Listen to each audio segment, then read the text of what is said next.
Qual o tema central da Bíblia? Como identificar um verdadeiro profeta, um verdadeiro mensageiro, um verdadeiro pregador? Como identificar o verdadeiro evangelho do falso evangelho? E como o diabo está levando os crentes para a perdição?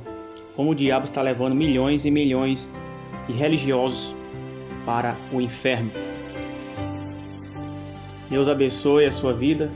Eu sou o evangelista Damião e estou sempre aqui trazendo conteúdos edificantes, evangelismo nas ruas, ensinos espirituais, louvores e muito mais.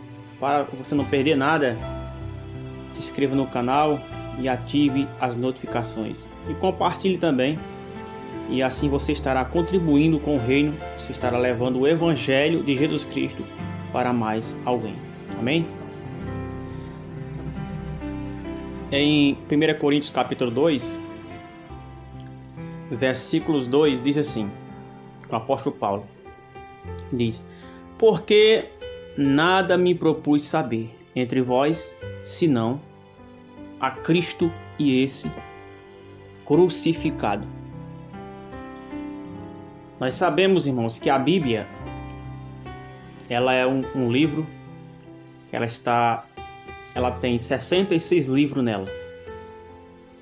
E nesses 66 livros da Bíblia, escrita por cerca de 40 autores, em diferentes épocas, nós vemos que todos falaram de uma mesma coisa e apontaram para uma pessoa.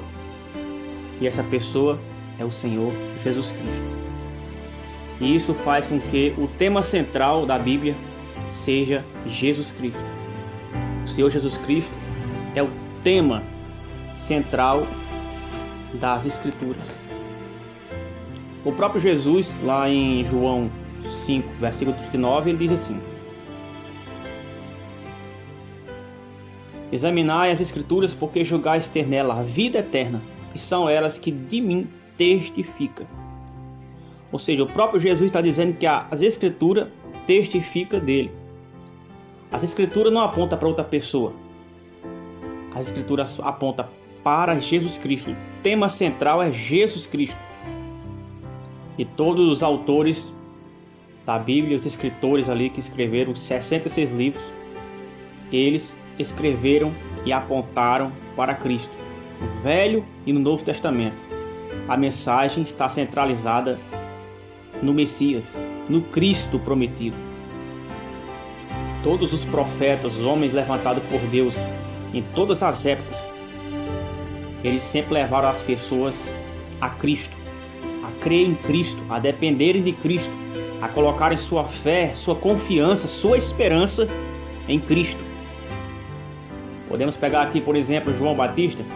A primeira coisa que João Batista diz para seus discípulos, apontou para Jesus e disse: eis o Cordeiro de Deus que tira o pecado do mundo. Importa que ele cresça e que eu diminua. Em outras palavras, João Batista estava dizendo ali: não me siga mais, não olhe para mim mais, agora é ele. Vocês coloquem sua confiança nele, olhe para ele, sigam-o, sirvam-o. A sua visão agora tem que estar colocada nele. Ele é o Cordeiro de Deus. Então João Batista apontou para Cristo, como todos os profetas verdadeiros apontaram para Cristo.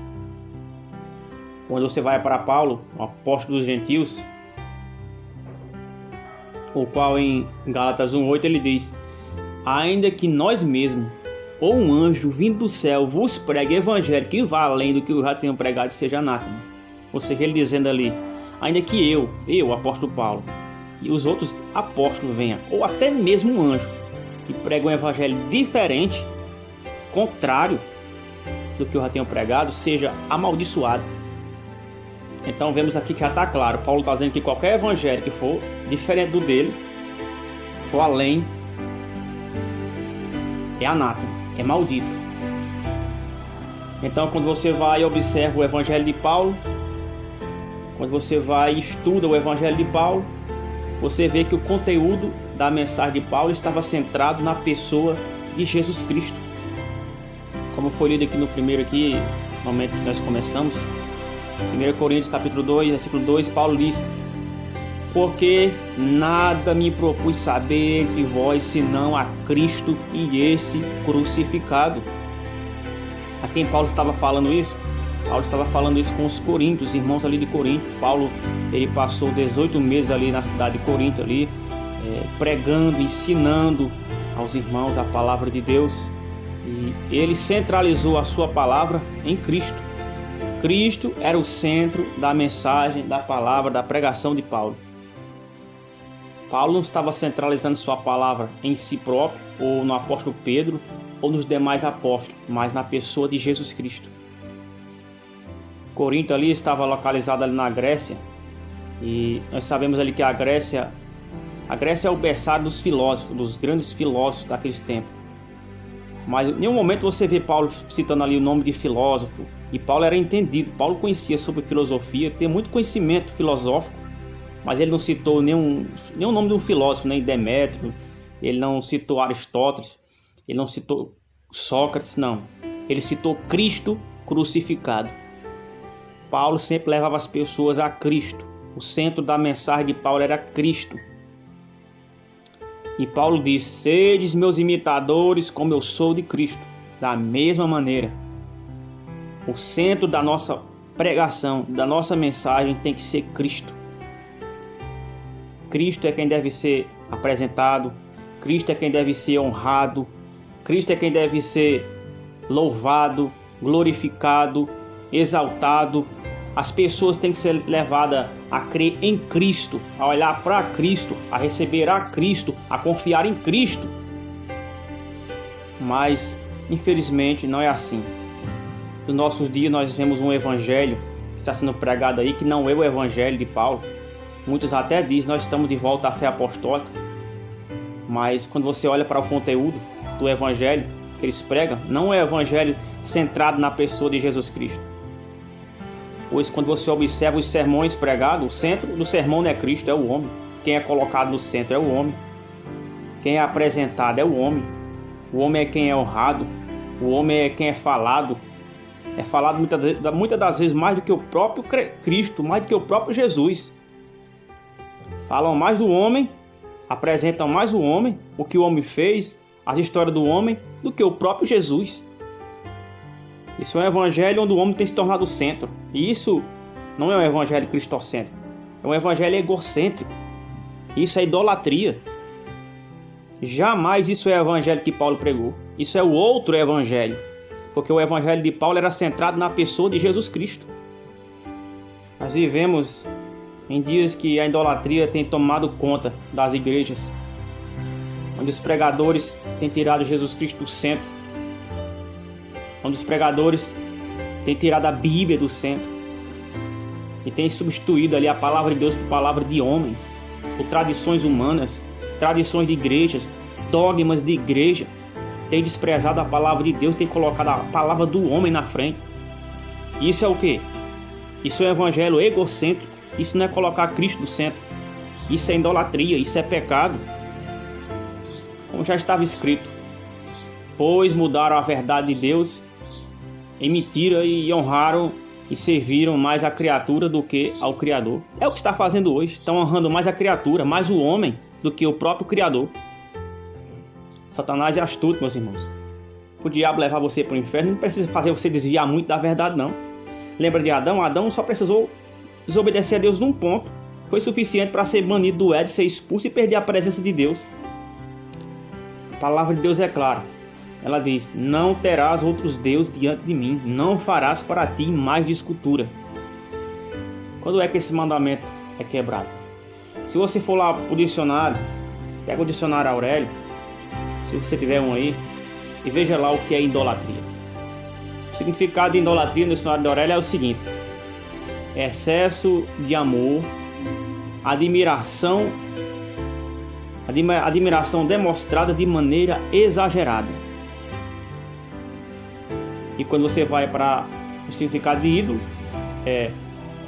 ídolo significa celebridade por quem tem grande admiração ou quem se ama apaixonadamente. E o ídolo, nós sabemos que é tudo aquilo que rouba a glória de Deus. É tudo aquilo que toma a sua atenção, que tira a atenção sua de Jesus. É tudo aquilo que desvia a glória que é devida somente a Jesus. Tudo aquilo que é colocado no mesmo nível que Jesus ali, que tira a sua atenção de Jesus, isso é um ídolo. O diabo, desde o princípio, ele tem tentado roubar a glória de Deus. O objetivo do diabo é isso, roubar a glória de Deus. Roubar a adoração, a honra, o louvor. E ele faz isso como?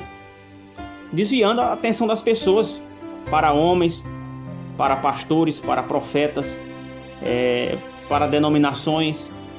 Ele tentando tirar a sua atenção, desviando a sua atenção para o homem. Quando você trata pregadores, pastores, papas, profetas como infalíveis,